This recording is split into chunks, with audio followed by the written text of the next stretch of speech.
আসসালাতু ওয়াসসালামু আলা রাসূলুল্লাহ সাল্লাল্লাহু আলাইহি ওয়াসাল্লাম।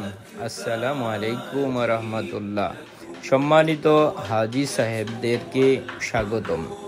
আল্লাহ তাআলা আমাদেরকে কবুল হজ উমরা করার তৌফিক দান করেন। এই পর্বে আমরা জানাতে যাচ্ছি যে আমরা যখন হজে বা উমরায় যাব, আমাদের প্রয়োজনীয় ব্যাগেজের সামানার মধ্যে অন্য কোনো সামানা নেওয়ার চেষ্টা করব না। অনেকেরই আত্মীয় স্বজন থাকে, অনেকেরই বন্ধু থাকে যারা আপনাকে সৌদি আরবে নিয়ে যেতে বলবে ছোট্ট একটি পার্সেল, হয়তোবা আপনি জানেন না ওই পার্সেলের মধ্যে কি।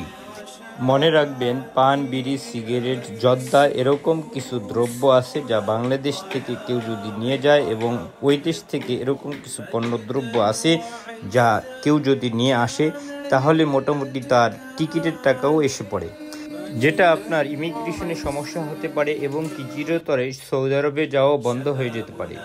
তাই যতটুকু সম্ভব সবার সাথে যোগাযোগ বিচ্ছিন্ন রেখে হলেও ইবাদতে মনোনিবেশ করে ঠিক মতন ইবাদত করে আসুন ইনশাআল্লাহ।